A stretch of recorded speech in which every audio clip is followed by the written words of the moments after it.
Making your way in the world today takes everything you've got. Taking a break from all your worries sure would help a lot. Wouldn't you like to get away? Hey, everybody, welcome to Off Day with Ballpark Nation.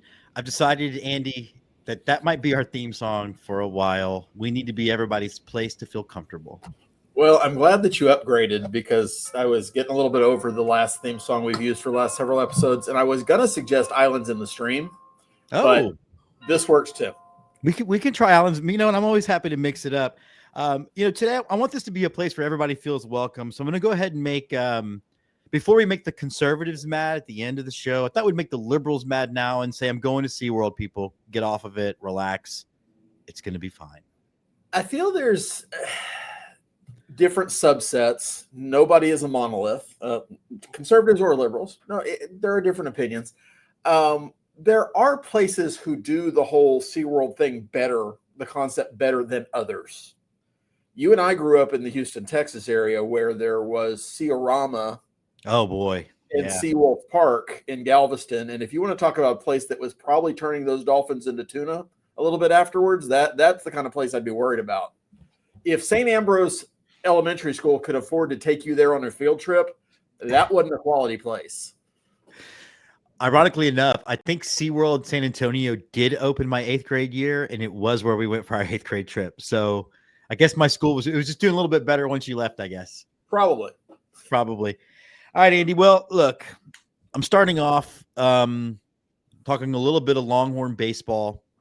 I'm stealing a bit of your shtick by making my tagline fit the show.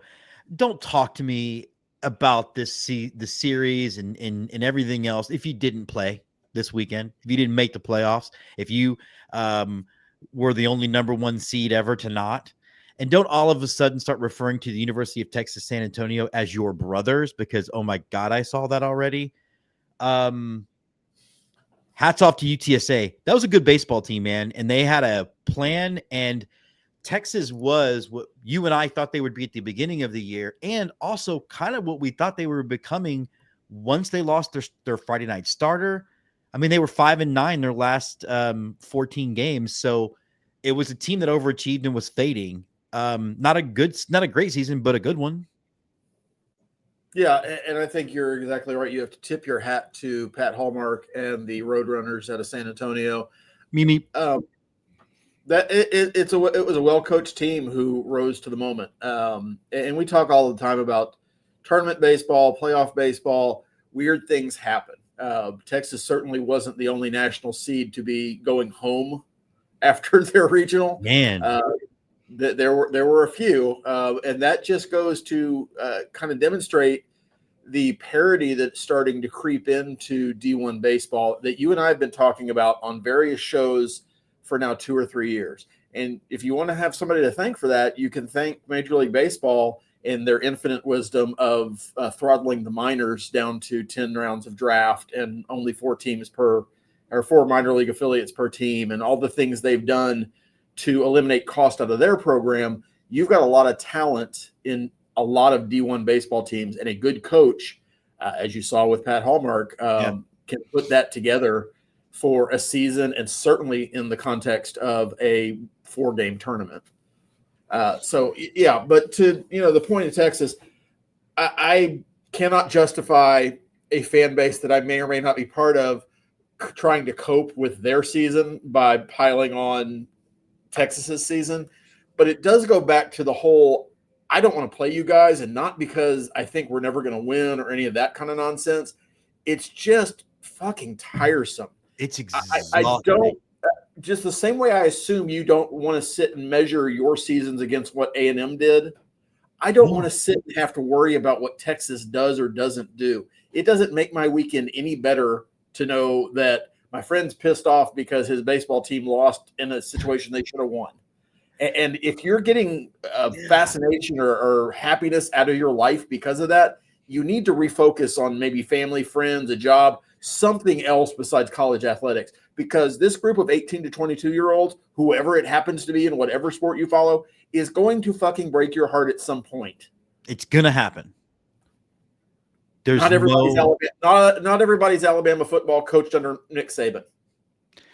It's why I did the shout out to John Patterson, who I guess I just shouted out again. Like anytime I can find any type of relationship where I can see, like, even if it's to an Aggie Longhorn friend kind of trading bars with each other and immediately jumping on somebody else for not getting, like, it's manna from heaven, because the reality is, particularly when it comes to your baseball team, there's too much random to not commiserate with the fact that, yeah, it sucks to like this sport, man. We've talked about this all the time. Baseball's dumb and we're dumber for liking it. Yeah, and more poetically, Bart Giamatti, it's designed to break your heart. It's true at literally every level once you get out of like rec league ball. Yeah. Yeah, and Texas, you can look at lots of things they did not do. I mean, Astros fans, if you've heard this one, I think 3 for 16 with runners in scoring position in the first game. This ridiculous, not moving. I mean, popping up bunts. They did everything fundamentally wrong, and UTSA did everything fundamentally right, and that's usually going to win baseball games for you. Yeah, and that's. I think it comes down to being hot and making the fewest amount of mistakes, and I think that was what San Antonio did over the weekend. Texas ran into an offensive issue that we thought they were probably going to have anyway, although the offense under David Pierce wasn't ever necessarily bad. It just wasn't great. Right. I think Slosh and his coaching staff got what they could out of it, and a lot of what they could was a lot of good stuff. But unfortunately, you run out after a while, whether it's through the law of averages catching up with you, injuries, guys going cold at the wrong time. I was more impressed with what he and Max Wiener were able to do with the pitching staff, because that was the weakness. Yes. And I said that going injuries, into the season. Injuries, I think, finally took the toll at the end of the time. You don't lose a number one. You don't lose your Friday night starter, not have issues down the line. But I think that's, and I'll say this about A&M's team too, I think there's a lot of good things you can build on. You have more good things to build on right now. A lot is going to happen in the portal in the next couple of weeks to determine what kind of team is going to be riding at Dish Falk next season. Like every other D1 team, because now you've got the portal, you've got the draft, you've got to figure out which high school kids are going to make it to your campus. There's a lot for coaching staffs to do. That's the other thing, too, about UTSA, too. That was a team full of seniors that has been playing baseball together for a long time. They don't have NIL deals. I saw a former Roadrunner comment on Twitter, and he said something to the effect of, a lot of people think we have the budget of a mid-major college. That's not true. Our budget's more of a 5A high school team. I thought that was pretty funny. I am told they get 10% off at Tierra. That's the... Well, there's, you know what, though? I would take 10% off at Tierra's. You ever do the Polaroid when you're there? Take the Polaroid? Oh, absolutely. If you're going to Tierra, let's make a recommendation. Yeah. You go to San Antonio, it's a giant tourist trap. Still go there. You still have to go. I mean, I'm heading there again right now. I do also want to touch on one more Longhorn story, and then I've got a special shout out. But can't be. But for as much as I thought the baseball team, middle of the SEC coming in, we thought that they would have bullpen problems. We thought the softball team would be good, and they are. And for as much as people want to give Texas Tech credit, much like in Rocky IV, when Texas beat OU in the first game, they're not machines. They're just ladies. And I think the minute Texas beat OU that first time, all the pressure on every other team in that tournament came off, because that's been the biggest juggernaut in sports in the last 10 years. Absolutely. And I'm conflicted about what's going to happen in the championship series, because very good friend in my office went to Tech. She's very excited about Tech having some success in anything, frankly. Sure. And then for the University of Texas, there's a St. Pius alumnus playing for Texas, Victoria Hunter. So I've got rooting interest on both sides. So I'm excited to see what happened. And we will say this again. If you are not watching the college softball World Series, you're completely missing out, because it's a hell of a good time. It has been, and partly because my daughter Jordan is here and she played high school softball at a high level in Oregon until an injury. And so it's been, I mean, it has been, we've had more softball on at the house this weekend than we've had baseball. And it's just been so exciting. And there's something about watching how female athletes compete. And part of it's messed up, right? Because there's not, at least there wasn't until coming soon, but there wasn't a professional avenue for them. So in many ways, that was the end of their careers. And so they were treating it as such. It wasn't like you watch the baseball team where it's like part of you realize they're almost as much focused on getting to the next level as they are winning it at the moment. These girls want to win and they're leaving it all out there. And that means physically, but also means emotionally. And it's refreshing and awesome to watch.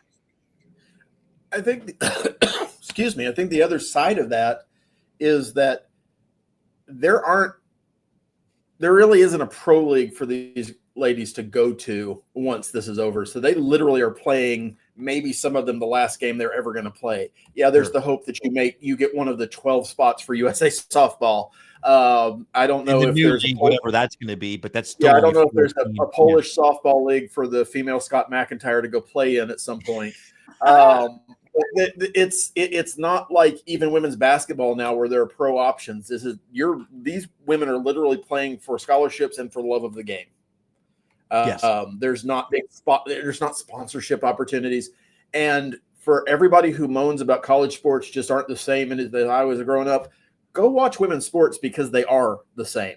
It is people playing for the pride of the school and for the love of that game. And you do have you obviously have some exceptions, like the Texas Tech pitcher. Like I think she's on like $1 million NIL deal, but that's might be the highest for women's sports period, not even just for softball. But yeah, like to your point, yes, the new league is starting that Kim Ng is put together, that Major League Baseball has decided to start, the Athletes Unlimited, but that's 4 teams. And we know that way more leagues have started and failed than have been successful. So it's not like there's an entire Major League Baseball system that just about probably a third of all college baseball players are going to get a chance to at least tickle a little bit. Yeah, there's not a league with 150. There's not a league with 150 teams waiting to take you in. It's just not. Exactly. Yeah, and I can't blame the Texas Tech pitcher because Cody Campbell has $4.8 billion in cash from selling his shares of Double Eagle, and his only interest is Texas Tech sports. I'm a lot more envious than I am mad about that situation. Sure. Because I'd love to have. Can you imagine what like Oklahoma State would have done if NIL was a deal when Boone Pickens was throwing money around? They might have won national championships and everything. Yeah, I mean, and that's a really good equivalent because Cody Campbell is approximately our age, has billions of dollars in the bank, and literally only cares about how well Tech does in sports. Well, he might have billions of dollars, but does he have a moderately watched sports program? I don't think so, buddy. I don't think he could buy one. I'll take a sponsorship. We'll become Texas Tech Daily. I'll guns up the whole thing. See my guns up. I did teach, one of the things, like my grandkids are in town and I love them, and shout out to Braxton and to Lulu, but I try to teach them, to model good things. And I taught them a song that I wanted to share with our fan base. I don't think I'm teaching them very good sportsmanship, but I taught them this in the middle of Jack Allen's kitchen, which I regret. But it basically is very simple. If the Longhorns make you mad, throw your phone. If your Longhorns make you mad, throw your phone. If you hit the guy across the restaurant and he bleeds out, it's his fault for being in the way. If the Longhorns make you mad, pull up your phone. But the problem with throwing your phone, Andy, is you might hit somebody in the hand, and then they might be subject to the Astros medical staff to help them. I think you can just walk by somebody's hand. Maybe look at somebody's hand wrong, evidently, and the Astros medical staff will come out of the closet and hurt you. Somebody compared it to the doctor on The Simpsons. Hi, everybody, which I thought was the most fun thing. Or that I was more Dr. Spachiman.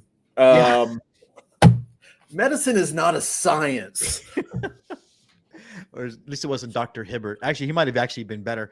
But no, and then the Astros did recognize their team doctor who'd been the team doctor for 35 years. The hand specialist? Yeah. Here's the deal, man. There are a lot of things. You were much more knowledgeable about a long range of things than I am. I didn't think that X-rays were impervious to swelling. Like, I thought you could still kind of see through an X-ray to get an idea. And now you're also hearing reports that Alvarez was never telling the team he was fine, was always telling the team it felt different, including telling fellow players. Like, what is going on?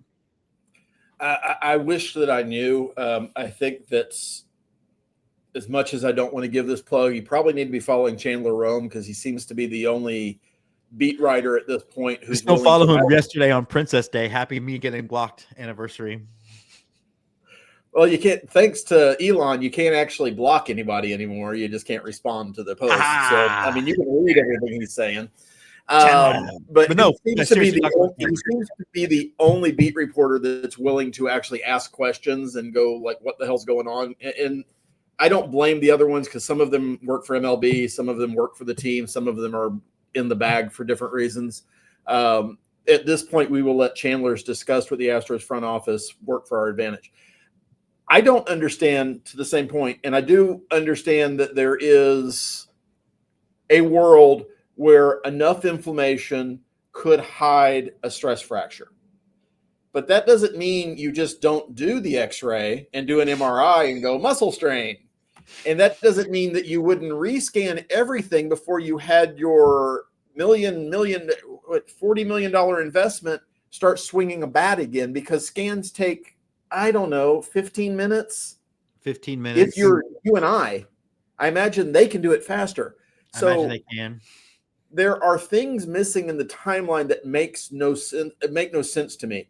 If Alvarez was complaining and he tried to play through it, a million athletes do that. Team should have been on top of it. Evidently they weren't, or didn't take it seriously. I don't know. Maybe Alvarez complains about things hurting all the time, which would be kind of on par, because frankly, things seem to be hurting him all the time. All the time. When they initially pulled him from the game on May 2nd, I believe, you do an MRI, you see a muscle strain. That's the only thing that was reported. A scan was done. People assumed that would be an X-ray and an MRI, but apparently not. At some point, swelling goes down, and then you do those scans again. I've had surgeries. I've had muscle strains. I am currently somehow having tennis elbow. I don't know what that's about. That's old age, my friend. I've literally never played tennis in my life.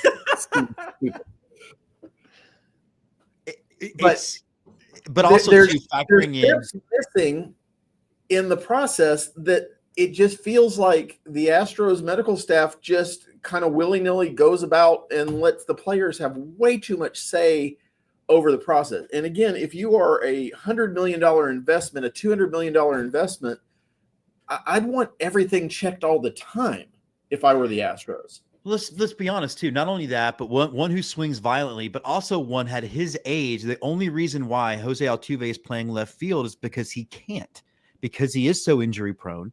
Otherwise, this would be a non-issue. He'd be in left, Altuve would be a DH, and we would not be fighting this whole where Altuve should play. Yeah, I don't understand how you are not more on top of it. If he's going to be your DH, which means you're going to have him 4 at-bats a game, how are you not wrapping him in bubble wrap and scanning him every 5 minutes? Like, he is the key to the offense right now.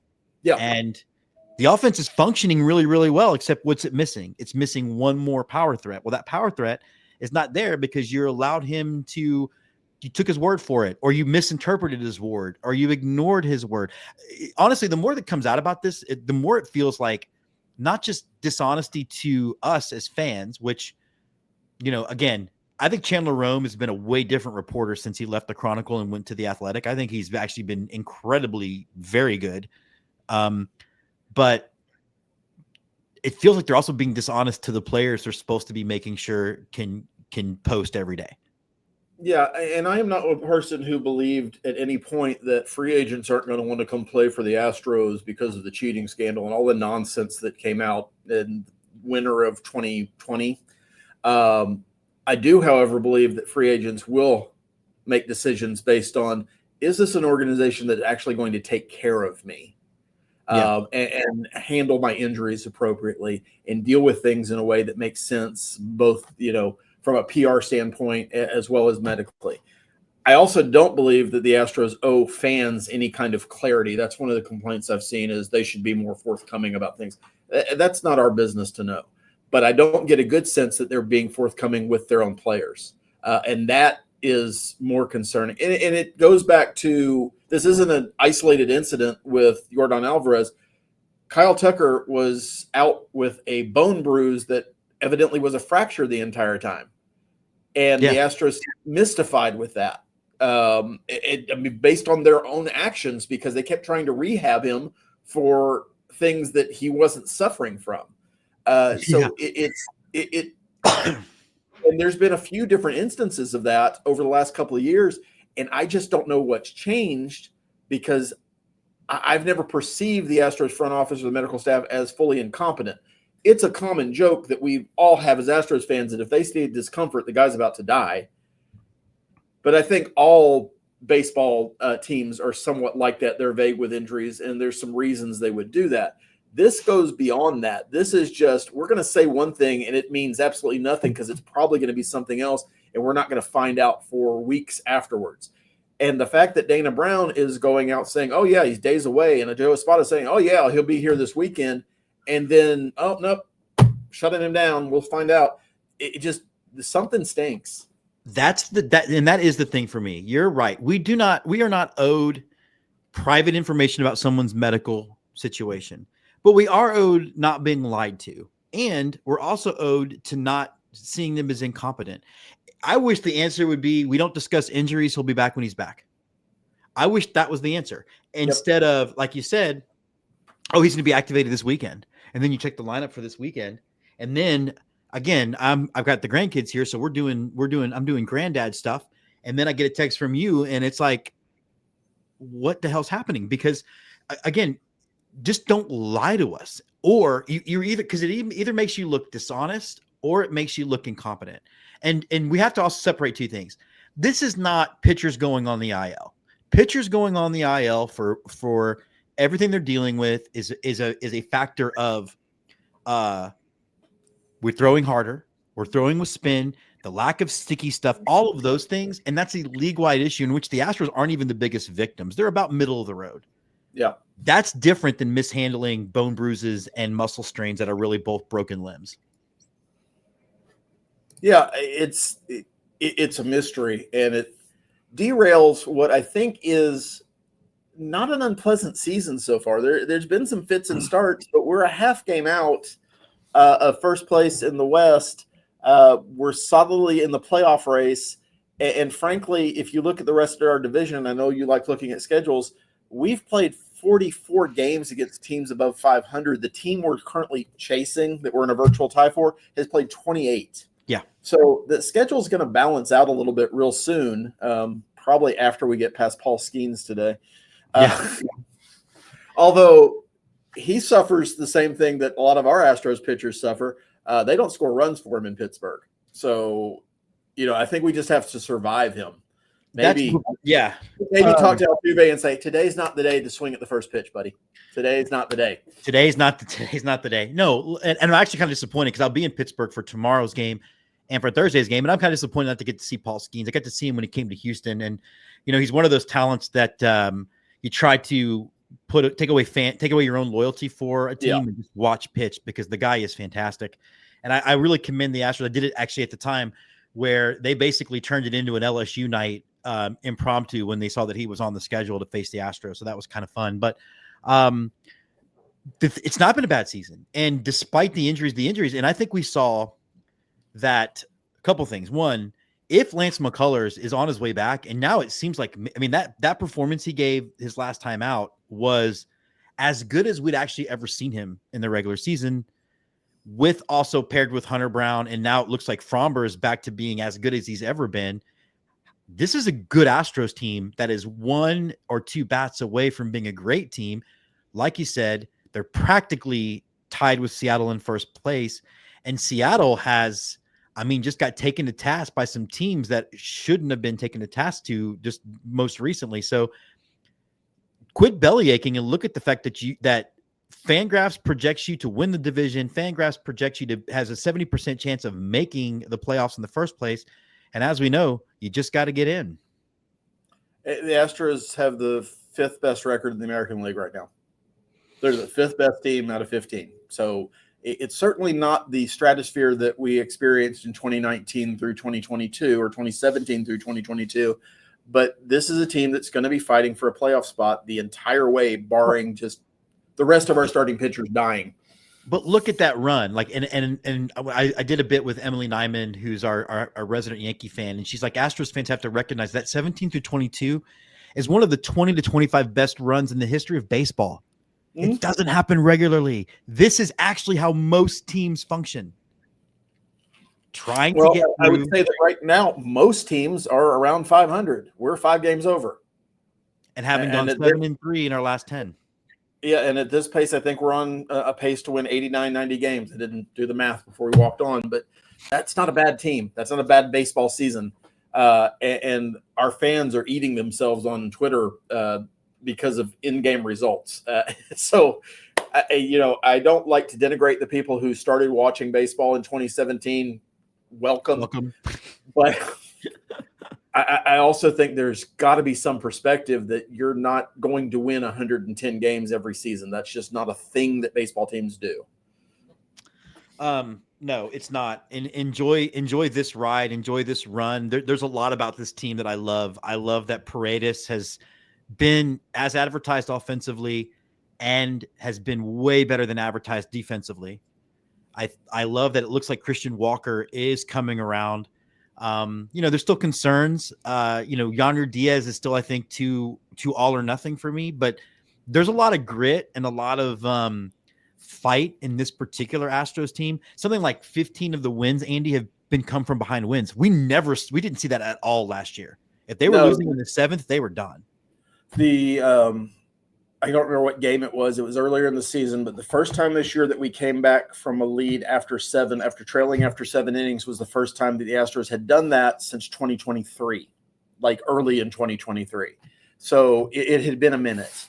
And that is, I know Brian, if you're watching, will tell us a little bit differently because it's coin flips and 1-run games and all that kind of stuff. But I think when you are playing till that last out in the 9th inning, that tells a really good story for what's going to happen for the rest of the year. Yes, that's all anecdotal. Yes, all you numbers people are going to go, no, but that's not right. I don't care. Yeah, it's still a game played by people.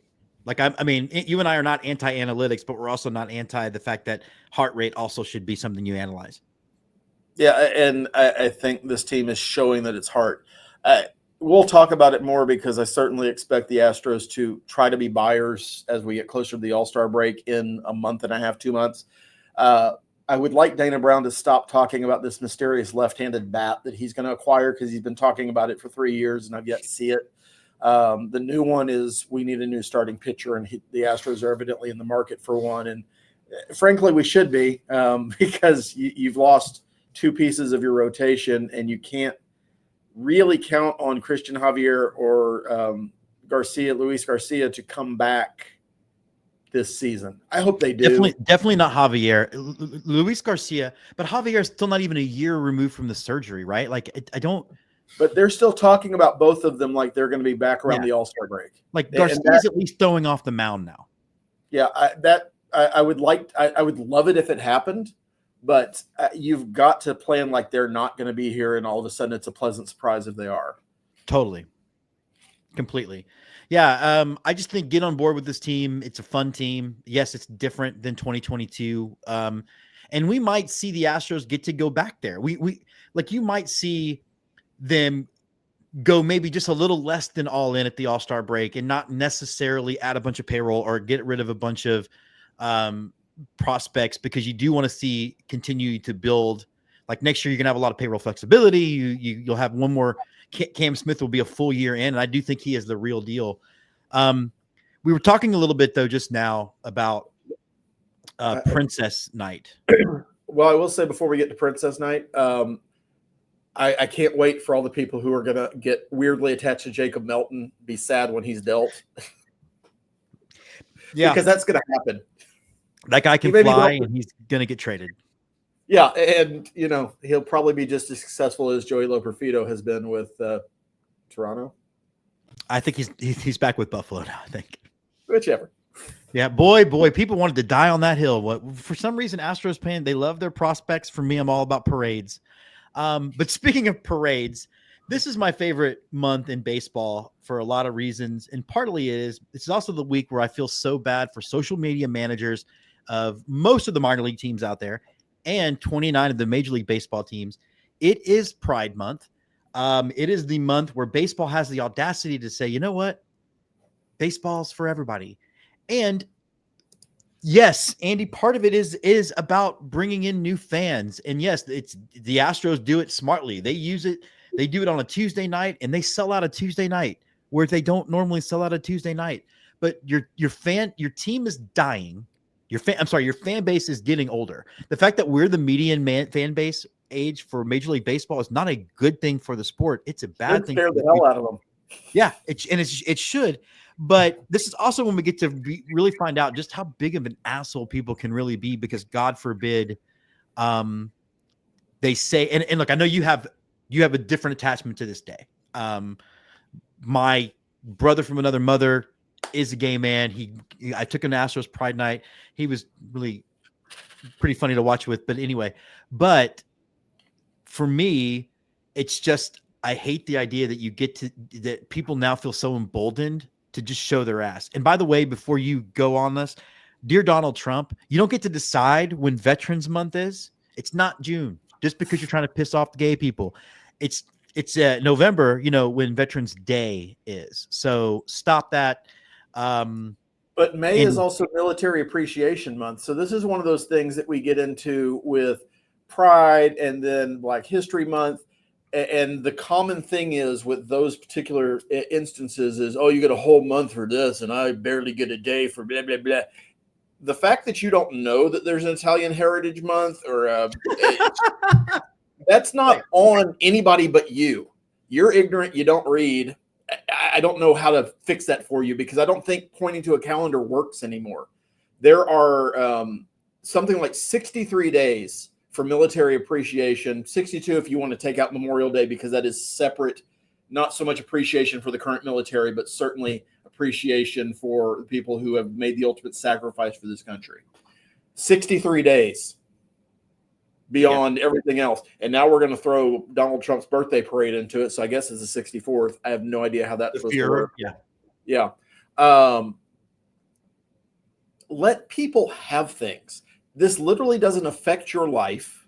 It does affect other people's lives who feel marginalized, who don't feel seen, who feel threatened by people like you for just existing. And if you don't want to attend a Pride Night, if you don't want to attend a Princess Night, if you don't want to attend Faith and Family Night, don't go. It's okay. There are 80 other chances for you to go to a baseball game. Yeah. But let the people have what they want to have. Let people come to the baseball park and experience baseball and enjoy baseball, because guess what? Unless you do, the amount of small conservative white people who want to watch baseball is dying off. And frankly, you don't buy tickets anyway. That's the best part. You don't go anyway. Like I said, I took my best friend on the planet, one of my favorite people on earth, Cedric, to the game. And I was not attempted to be recruited to be part of the gay community. There was not a man-on-man kissing booth. The only thing that happened, Andy, is they played better music between innings. That's it. I like that Cedric's take is that the young gays have it easier than he did. That was his take. He sounds like a very old man statement that I think we can all relate to. More unites us than separates us. But yeah, that was definitely part of his take. But to me, I'm a Catholic.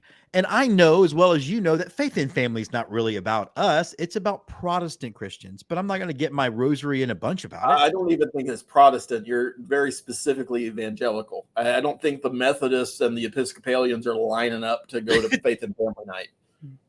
They're probably not. And giving the testimony. I mean, it's way more oppressive.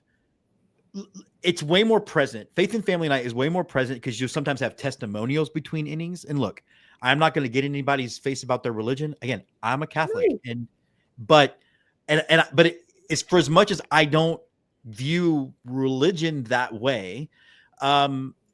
I didn't get all ups again. My rosary wasn't in a bunch. I don't even know if I focused on it. I just if it's a message for you, take it. If it's not, then don't.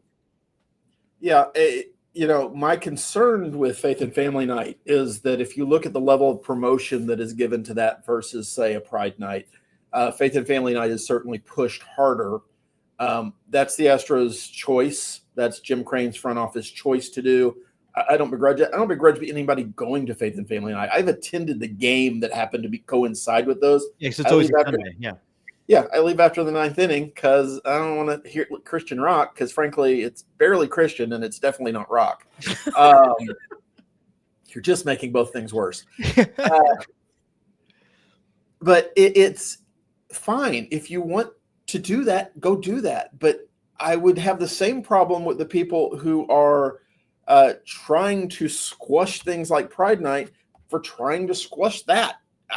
More people coming to the ballpark is good for fans of baseball because that means there will still be baseball. Because there is a world, go watch Brockmire, where there isn't baseball. And it looks like it kind of sucks.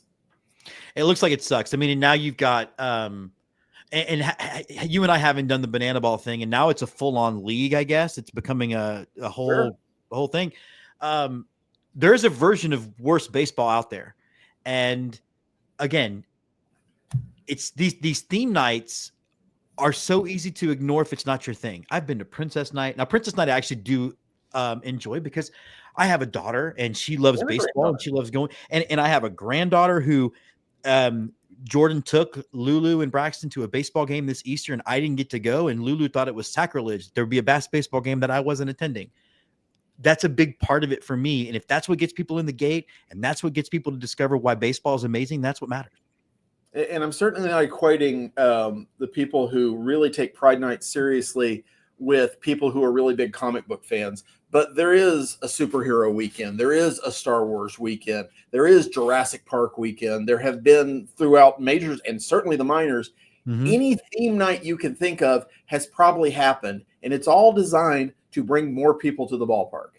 And if you aren't a Seinfeld fan, don't go. Or if you do go, don't participate. Just watch the baseball game. It's really, really simple.